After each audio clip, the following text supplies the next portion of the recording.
I folded the letter once and set it on the kitchen table like it was nothing more than a junk mail advertisement.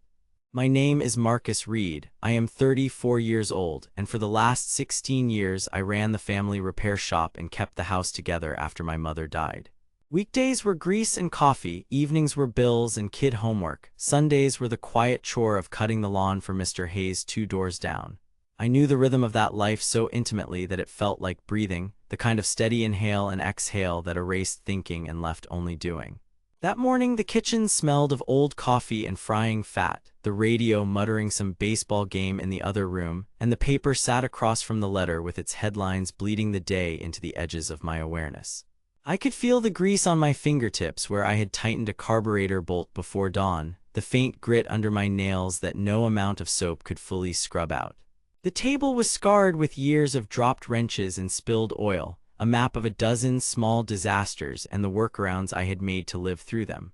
I set the letter down as if placing it among the small, familiar ruins of my life would somehow reduce it to their size. The shop was my proof. It was not a trophy, not something to show off, but the plain shop window and the sign my father had bent into letters with his hammer were the reasons people knew my name. Neighbors brought me cars that coughed and refused to start. Men who had worked with my father slid into the stool at the counter to talk about spare parts and old wives' tailies, and young boys watched me change a tire and imagined futures that smelled of motor oil. My hands could coax stubborn engines into obedience, and my mind could thread an order form into a ledger so neat the bank clerk once asked if I was done writing it by hand or whether some machine had helped me. All of that was work and proof wrapped together. It let me belong not just to the block but to a lineage I had decided to carry. My father taught me to sweat for something and make it hold. He showed me how to listen to a radiator rattle and talk back to a leaking carburetor until the problem confessed itself. I learned to value the small solidity of a job finished, the quiet confirmation of a wrench slipping into place. When my mother died, there were no grand speeches, only the slow reweaving of days. I kept the mortgage paid with paychecks and overtime. I fixed the roof when a storm tore it, and I learned to make dinner that my kid would actually eat. I learned to be the person who showed up without asking who noticed. It did not feel like sacrifice. It felt like belonging, like honoring the people whose hands had taught me how to hold the world together. So when I slit the envelope and read the opening line, my skin went cold in a way that no winter could make. The words were dressed in formal ink, the paper crisp with the authority of a stamp and a lawyer's return address.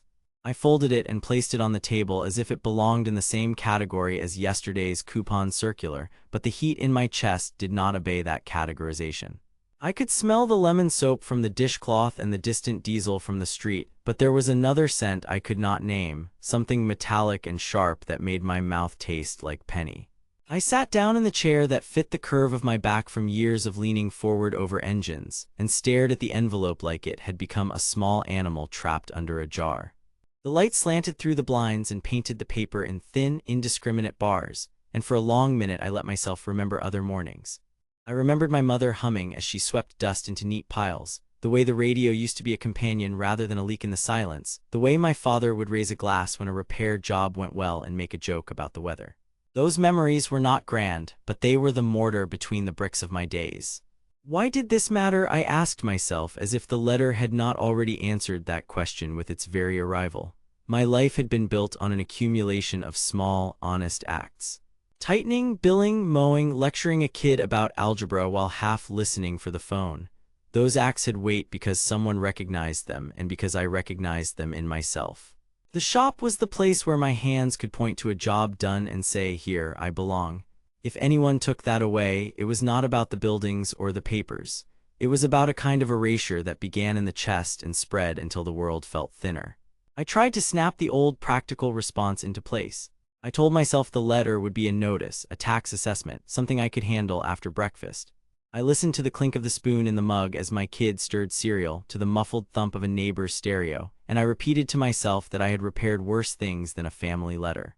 But the words inside had a bluntness that found the small, soft places and pushed. I folded the envelope again and set it back on the table, because denial was a small maintenance task I could perform even when my insides scrambled. The ordinary steadiness of my life, the hours of grease and coffee and mowing, was a rhythm I trusted. The words in that envelope hit like a door slammed in my face. He called me and like it was some little domestic thing, come sit, we need to talk, and I did because that was what you did when he asked. He sat across from me at the old kitchen table, the same scarred slab my mother used to use for paperwork, and folded his hands as if he were tucking a verdict into his palms. The light through the blinds made bars across his face. It made him look like a stranger I'd known too long. He said it plainly, with that flatness that strips any room of its warmth, I am not blood and therefore I deserve nothing. No preamble, no clumsy attempt at mercy, no mention of the late nights I'd spent on his roof after the storm, no memory of the way he'd slapped my back when a car finally started on a cold morning. He spoke as if the years were receipts that could be torn away. The words landed like stones. There was a lawyer's note a week later stamped, typed, official, removing my name from deeds and company papers. One paragraph, one signature block, one sentence that uncloaked an entire life. Effective immediately, Marcus Reed is no longer listed as a principal. They had taken my name off the sign without asking me. The shop windows still showed the faded letters my father had banged out with a hammer, but the legal proof said I belonged to the past, not the present. The cousin I had once taught to weld, Jake, who'd been a gawky kid with grease under his fingernails the first time I showed him how to braze, got the keys. He sent me a text with a photo of himself opening the front door, smiling like a man who had acquired something he hadn't earned. The message read, keeping it in the family, congrats. That was the final salt. People changed like a light flicking off. Men who used to sidle up to the counter for coffee and advice slowed their steps when they saw me, folding the conversation into a safe, polite distance. They'd glance at the ledger on the counter and then at me, as if trying to decide whether I still belonged to the conversation. Mrs. Leary from the corner store would pass by with a shopping bag balanced on her hip and give me the same brief nod she gave strangers. The kid who used to wait by the door to watch me work would slacken his gaze and shuffle off when I walked into the shop. The stool at the counter collected dust where neighbors had once seated themselves to swap stories. The air smelled different, thinner, like an old car that had lost its seal. Friends, some of them, at least, turned into rumor. I could feel the invisible line where they stopped being confidants and started being listeners to gossip. People who had shared beers with me after closing time now had questions for the cousin, for the man who had wrung my name out of the papers. A woman I'd fixed a carburetor for 2 months in a row came in one morning and asked if I'd heard the news, as if I could be expected to be the source of any scandal that involved me. Another neighbor slipped me her condolences with the practiced sympathy of someone offering a message to be passed along. Their voices were flat and careful, the way people speak when they do not want to be implicated. The old rhythms of my life, the small certainties of grease and coffee and mowing Mr. Hayes's lawn, did not stop because my name had been removed from a deed.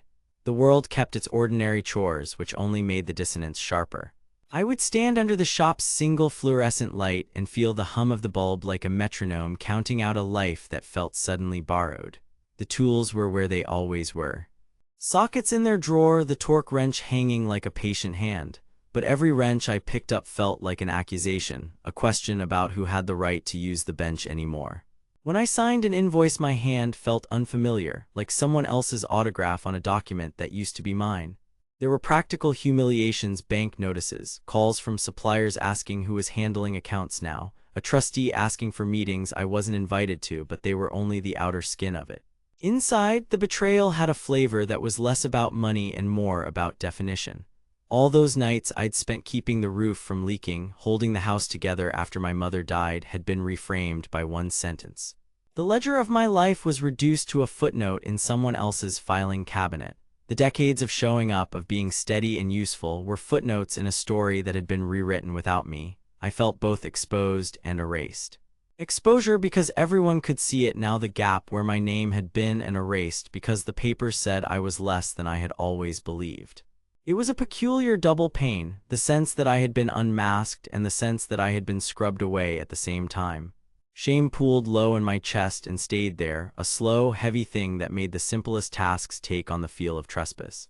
The shame settled into my chest and the world narrowed to the single raw fact that my own father had declared me less than family. Denial came first, a physical reflex.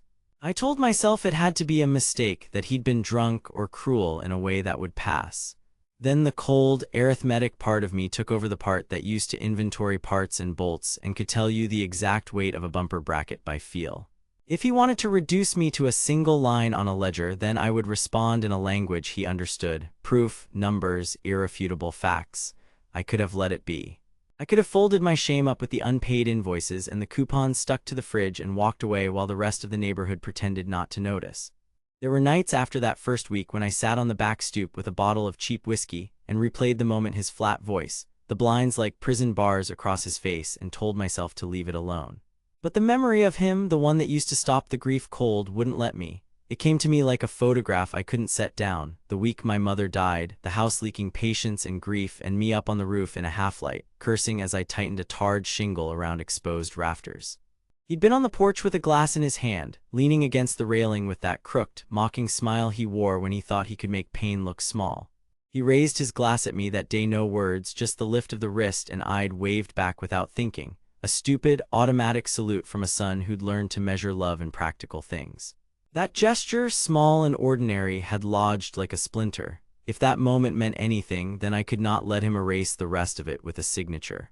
So I stayed up late in the rented room I'd taken after the shop lost its paperwork, where the mattress coughed when I turned over and the radiator thunked like a tired heart. I had the shoebox because I'd never learned to discard memory. My mother had taped scraps to its lid. The tape had yellowed to translucence.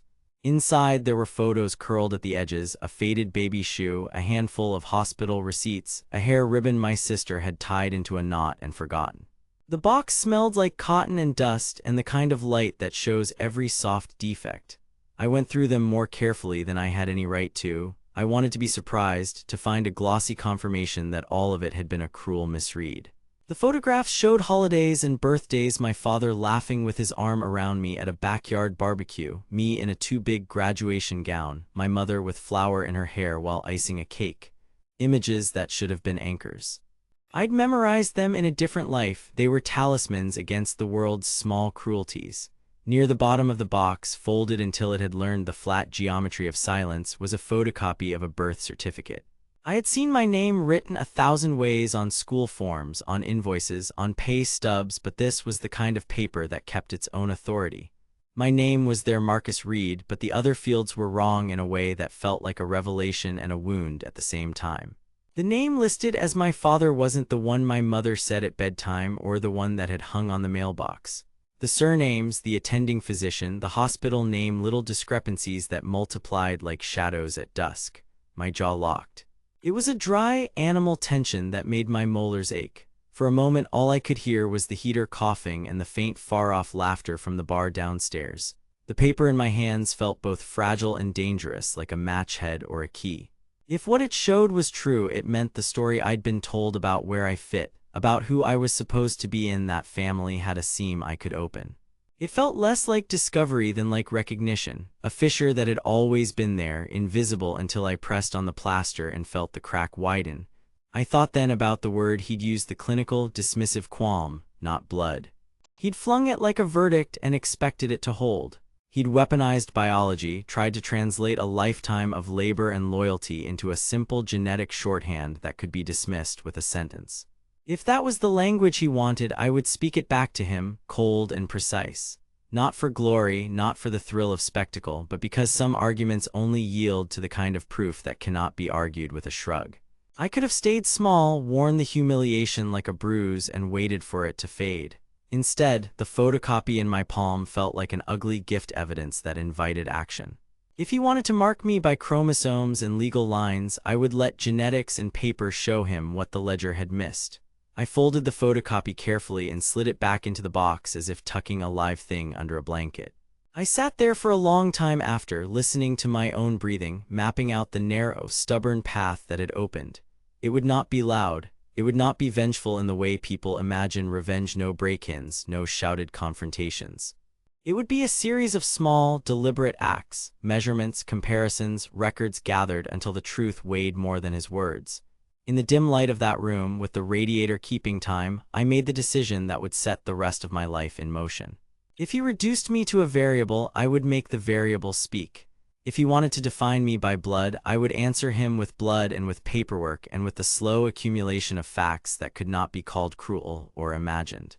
I would not beg for what I had earned. I would make the proof speak for itself. I moved quietly, There was no dramatic scene, no stormed phone calls, no alleyway confrontations. I started with a small cardboard kit I ordered under a name I could afford to lose. A clean box, 2 swabs, a chain of custody form that looked more important than it had any right to be. I could have sent it off like 1,000 internet kits gone before, anonymous and disposable, but I did not want anonymity. I wanted a paper trail that would not melt under scrutiny.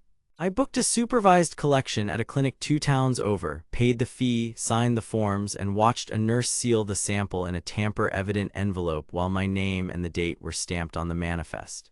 Every step was recorded, every receipt was saved. The chain of custody became a kind of liturgy. I photographed the sealed envelope, I photographed the courier slip, I made photocopies of signatures, I mailed a second copy of the sample to a different accredited lab for redundancy. I learned the names of the accreditation boards, the lab directors, the exact wording that made a report admissible in court. I paid for overnight shipping in unmarked boxes, and I kept the tracking numbers in a ledger I carried in the pocket of my work jacket. When the first lab called with procedural questions, I answered in a voice that sounded more curious than a man who had been dismissed by his family. I did not let my hand tremble. I reached back toward people who had become strangers through other people's decisions. Some returned my calls with suspicion, others with warmth that felt like a surprise gift. There was Aunt Mavis, who lived 3 blocks away and still kept my mother's china in a glass-fronted cabinet.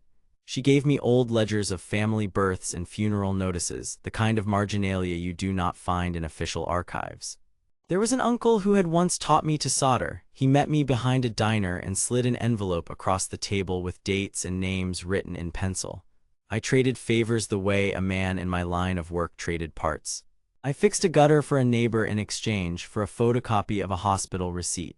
I patched a rusted pickup for a cousin in exchange for a story I recorded on my phone that later sounded like evidence when transcribed. The hospital records were in the kind of room that smells of toner and old coffee, where fluorescent lights make everything too honest. The clerk who pulled the file kept one finger on the edge like she knew enough to be careful. Some documents were public, some required a signed release. For those that needed extra permission, I brought notarized statements or the quiet explanation of why I needed them. For others, I left a check the size of a month's rent and a promise to come by again. I photocopied fragile pages until the machine warmed the paper and left a faint smell of plastic. I labeled everything in my handwriting and put the copies in numbered folders. I documented the little things as rigorously as the big ones. I saved emails, text threads, and the receipts for envelopes and postage.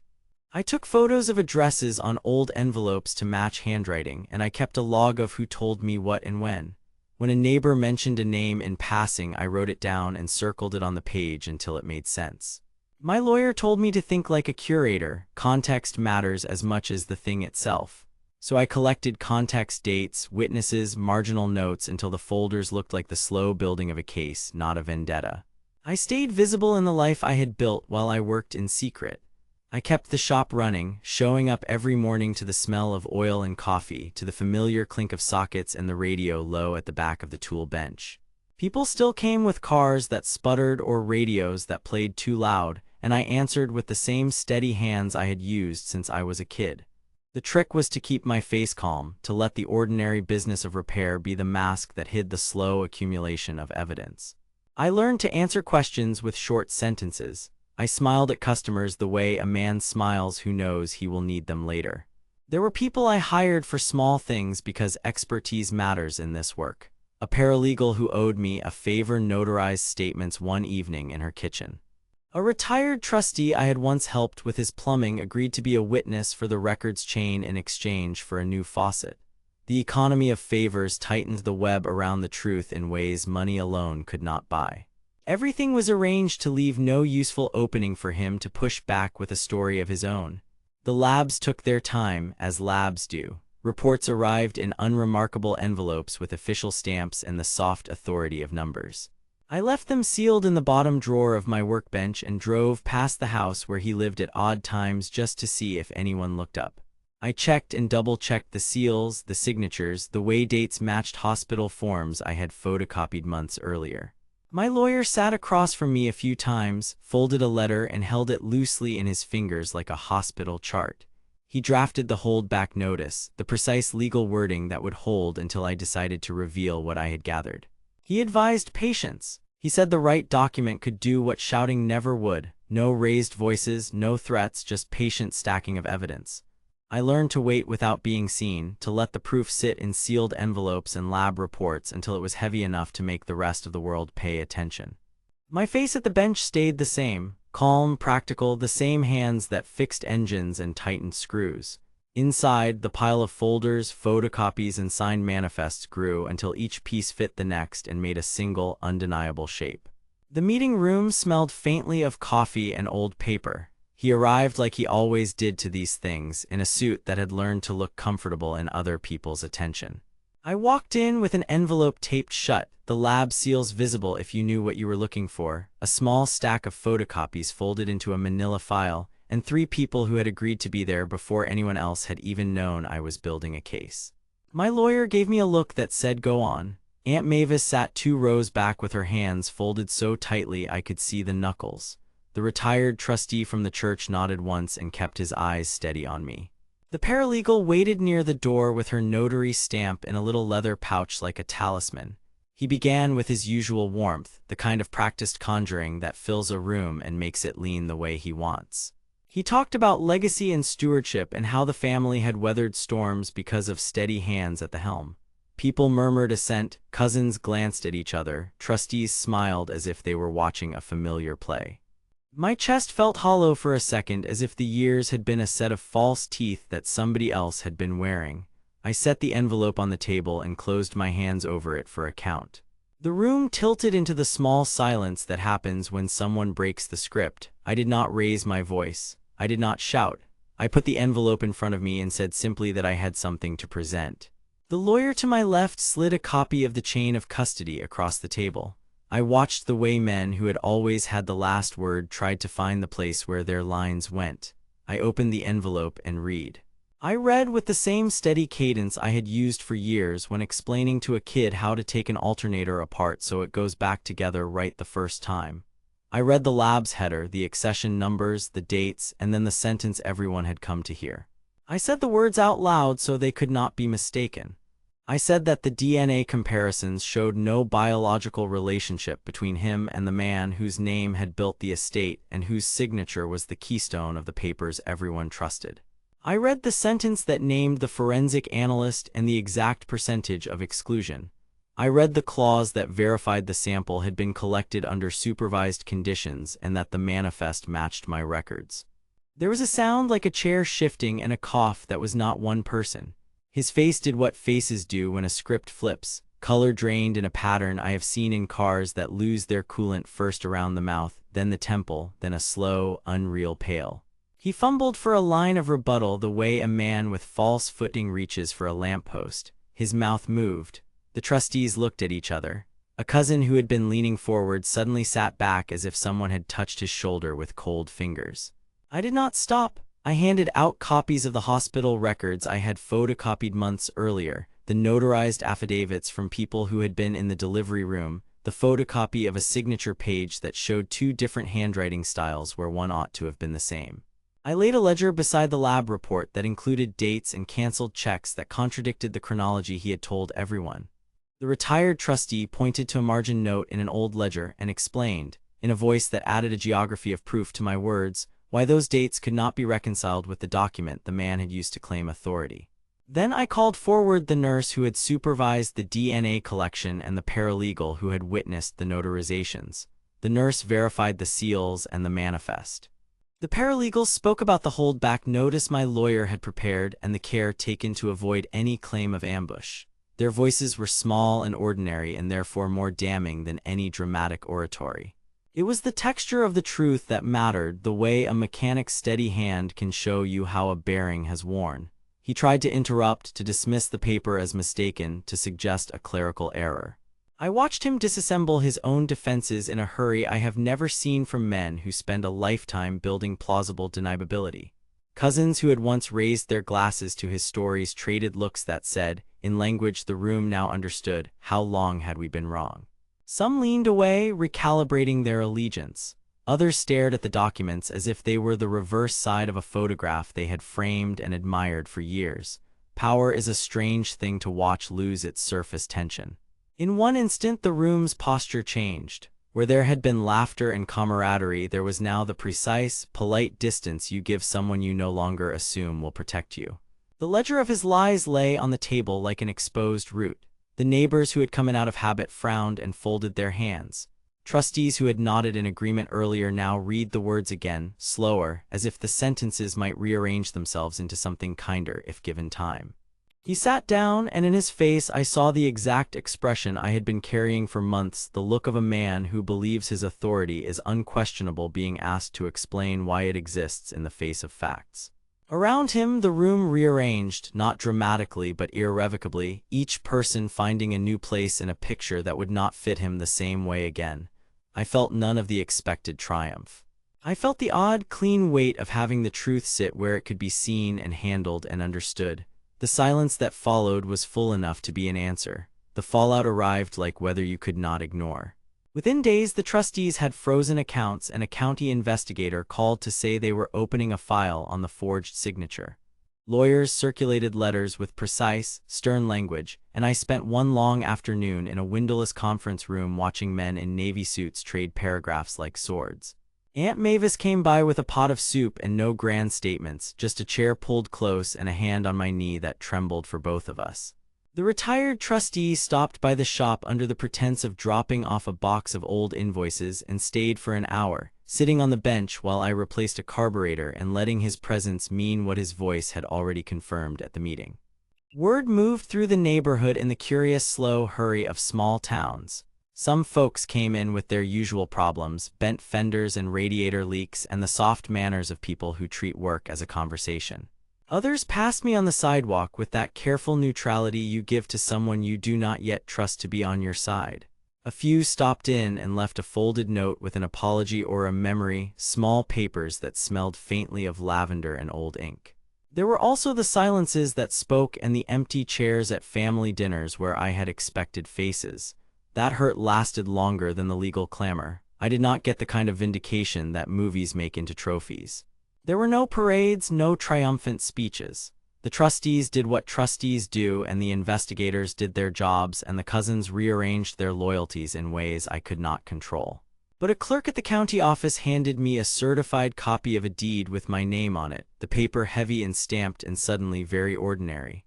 I held it with hands that still remembered oil and hot metal and felt a small, unmistakable warmth. It was not a victory held up to cheer by an audience. It was a document that said the work I had done, the rent I had paid, the mornings I had been present mattered. There were practical tasks that could not be postponed. I spent mornings sorting through the back office where he had kept ledgers and greeting cards, discarding the things that had been used to build his story, and keeping the receipts that proved I had paid for supplies and that men I had trained had been on the payroll. I met with the bank because accounts had to be reestablished, not dramatized. I called our regular customers and told them plainly what this meant for the shop and why the doors would stay open. Most came back the next day with cars that needed fixing and stories they wanted to tell while the wrench turned. Their steady presence was a kind of recompense that had nothing to do with courtroom drama. People who had once looked at me with the polite distance of someone who believed the story they had been told now nodded in a different way. Some were awkward and apologetic. A boy I had taught to weld years ago, the cousin who had inherited the keys, avoided me for weeks and then came by one morning to ask a question about a torch. His hands were rougher than they had been when I last saw him. He asked quietly if I could show him the rig for brazing a joint, and I watched the old teaching instinct rise up, careful and patient. It felt like an offering neither of us knew how to name. At night the sleep was thin at first. I woke with the shapes of meetings and the echo of his face in the air, and there were moments when the shame I had carried for years tried to creep back in as if defeat might be misfiled and returned. Those were the mornings I walked the yard behind the shop with the lawn mower and a thermos of coffee, just to feel the ordinary rhythm of small tasks. The neighbor 2 doors down, Mr. Hayes, stood at his fence one morning with his hands on the rails and said, as if making a precise observation, "Looks like the sun's on your side again, Marcus."